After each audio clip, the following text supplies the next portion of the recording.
আটকে রাখা গেল না বাংলাদেশ পুলিশের সাবেক প্রধান বেনজির আহমেদকে। এই যে আটকে রাখা না যাওয়া, এটা অনেক বার্তা দেয় বোধহয়।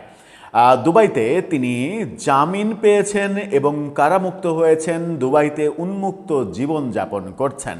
ঘটনাটা ঘটেছে আরও 3 দিন আগে। আজকে এই ঘটনাটা বাংলাদেশের গণমাধ্যম জানতে পেরেছে। কিভাবে বেনজির আহমেদ জামিন পেলেন? যখন বাংলাদেশ সরকার এবং বাংলাদেশ পুলিশের পক্ষ থেকে কদিন আগেই দাবি করা হলো যে দুবাই রাজি হয়েছে বেনজিরকে বাংলাদেশের হাতে হস্তান্তর করতে, এটাই কি সেই রাজি হওয়ার লক্ষণ? কি ঘটছে? চলুন একটু দুবাইতে যাই এবং এই প্রসঙ্গে বাংলাদেশের স্বরাষ্ট্রমন্ত্রী তিনি কি বলছেন সেটাও খুব গুরুত্বপূর্ণ, উল্লেখযোগ্য ব্যাপার। সেটা নিয়েও আলোচনা করব এই ভিডিওতে। থাকবেন পলিটিক্স টিভির নিয়মিত আয়োজনে।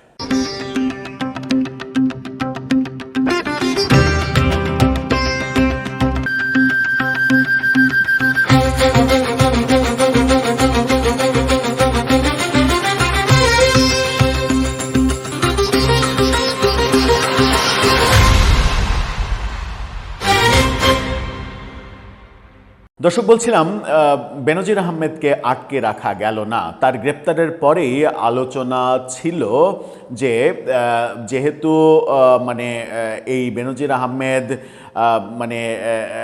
গ্রেপ্তার হয়েছেন আন্তর্জাতিক পুলিশিংয়ের মাধ্যমে, সেহেতু তাকে ফেরত পাওয়াটা খুব একটা সহজ প্রক্রিয়া হবে না। তখন থেকেই আলোচনা ছিল যে তিনি দুবাইয়ের আদালতে জামিন চাইতে পারবেন, এমনকি জামিন পেয়ে যাওয়ার সম্ভাবনাও রয়েছে। সেটাই সত্যে পরিণত হলো। খবর আসলো তিনি জামিন পেয়েছেন এবং কারামুক্ত হয়েছেন।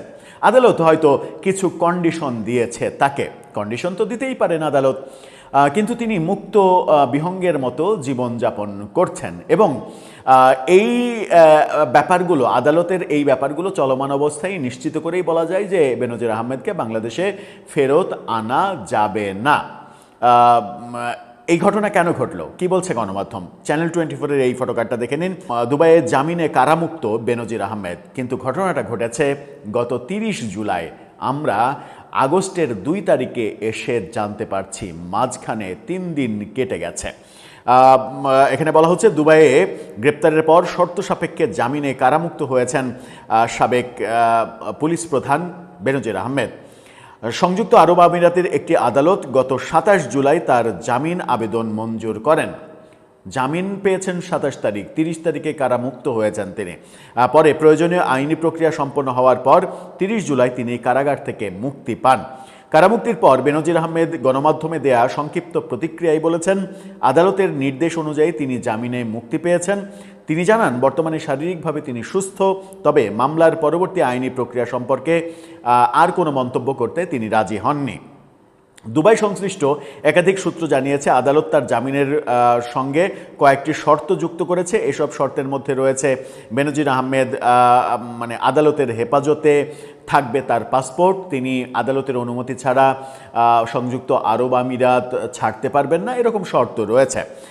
সংশ্লিষ্ট সূত্রগুলো বলছে, বাংলাদেশ সরকারের পক্ষ থেকে পাঠানো প্রত্যর্পণ সংক্রান্ত নথি, মামলার তথ্য এবং আইনি যুক্তি নিয়ে দুবাইয়ে আদালতে উভয় পক্ষের মধ্যে শুনানি হয়। শুনানি শেষে আদালত শর্ত সাপেক্ষে তাকে জামিন দেন। তবে এ বিষয়ে এখন পর্যন্ত দুবাই কর্তৃপক্ষ আনুষ্ঠানিক কোনো বিবৃতি দেয়নি এবং এই ব্যাপারে বাংলাদেশ পুলিশ এবং সংশ্লিষ্ট কর্তৃপক্ষের কাছে ব্যাপারটা জানতে চেয়েছে গণমাধ্যম, কিন্তু গণমাধ্যমের কাছে কেউ কথা বলতে রাজি হননি। কেউ যখন কথা বলতে রাজি হননি, তখন স্বরাষ্ট্রমন্ত্রী কি বলছেন? স্বরাষ্ট্রমন্ত্রী যেটা বলছেন, যমুনা টেলিভিশনের এই ফটোকার্ডটা দেখে নিন। সেখানে বলা হচ্ছে, বেনজিরের জামিন বাতিলে ল ফার্ম নিয়োগ দেওয়া হয়েছে। স্বরাষ্ট্রমন্ত্রী বলছেন যে এই জামিন যেন বাতিল হয়, এই কারণে লবিস্ট হিসেবে ল ফার্ম নিয়োগ দেওয়া হয়েছে। এই যে ল ফার্ম নিয়োগ দেয়া, এই কথা এবং স্বরাষ্ট্রমন্ত্রীর এই ব্যাপারে বিস্তারিত কথায় একটু ভিন্নতা আমরা দেখেছি। কি ভিন্নতা দেখেছি? চলুন একটু ভেতরে যাই, তাহলেই বোঝা যাবে। এখানে বলা হচ্ছে, দুবাইয়ের সাবেক আইজিপি বেনজির আহমেদের জামিন ইস্যুতে স্বরাষ্ট্রমন্ত্রী সালাউদ্দিন আহমেদ বলেছেন, দুবাই আদালত থেকে শর্ত সাপেক্ষে জামিন পেয়েছে বেনজির আহমেদ, এটি আমরা শুনেছি। তিনি শুনেছেন, নিশ্চিত হয়েছেন বলেননি, তিনি শুনেছেন। দুবাই রাষ্ট্রদূতের সঙ্গে কথা বলেছি, আমরা সার্টিফাইড কপি সংগ্রহ করার চেষ্টা করছি, সার্টিফাইড কপি এখনো পাননি। তার জামিন আদেশ বাতিলের জন্য বাংলাদেশ সরকার দুবাইয়ে ল ফার্ম নিয়োগ করেছে।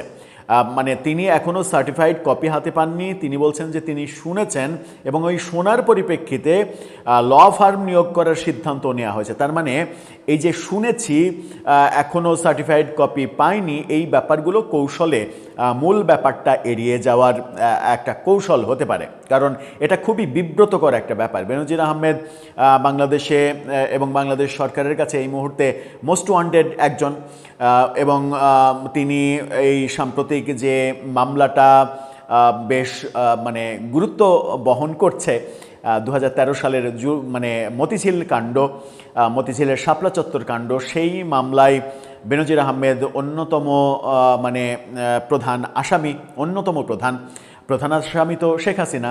বেনজির আহমেদ তখন ডিএমপির প্রধান ছিলেন। সুতরাং পুলিশি যত ধরনের ব্যাপার স্যাপার সমস্ত দায় তার উপরে যাবে। ঠিক তখন দুবাইয়ে তার জামিন হওয়া এটা বলে দেয় অন্য কোনো বার্তা এখানে আছে। এই অন্য কোনো বার্তাটা আসলে কি, মানে আমরা বুঝতে পারছি না কি হচ্ছে। কারণ তিনি যখন গ্রেপ্তার হন তখনই কিন্তু আমরা এই আলোচনা শুনেছিলাম। আমরা টেকনিক্যালি ব্যাপারগুলো এড়িয়ে গিয়েছি, কারণ এটা অনেকের কাছে ভালো না লাগার ব্যাপার হতে পারে। তখনই আলোচনা শুনেছিলাম যে এই বেনজির আহমেদ তিনি যে গ্রেপ্তার হয়েছেন তাতে আন্তর্জাতিক ল যেটা বলে তিনি দুবাইয়ের আদালতে নিজের জামিন প্রার্থনা করতে পারবেন, এমনকি তিনি জামিন পেয়ে যাওয়ার সম্ভাবনাই বেশি। সেটাই হলো। কেন হলো? তাহলে কি বাংলাদেশ সরকার বেনজির আহমেদকে আর ফেরত পাচ্ছে না? এবং আন্তর্জাতিকভাবে ব্যাপারটা যেহেতু ডিল হচ্ছে, সেহেতু বেনজির আহমেদের বাংলাদেশে কোনো মামলায় যদি মৃত্যুদণ্ড পাওয়ার কোনো ধরনের কোনো সম্ভাবনা থাকে এবং সেটা সেরকম কোনো কিছু হবে না, এই কনফার্মেশন যদি বাংলাদেশ সরকারের কাছ থেকে দেয়া না হয়, তাহলে কিন্তু তাকে ফেরত পাওয়া অনেক বেশি কঠিন হয়ে যাবে। এখন দেখা যাক, অপেক্ষা শেষ পর্যন্ত এই জামিন মানে স্থায়ী অভিযোগ মুক্তির ব্যাপারের দিকে যায় কিনা। সেই ব্যাপারে দর্শক আপনার মন্তব্য জানিয়ে লিখতে পারেন আমাদের কমেন্ট বক্সে।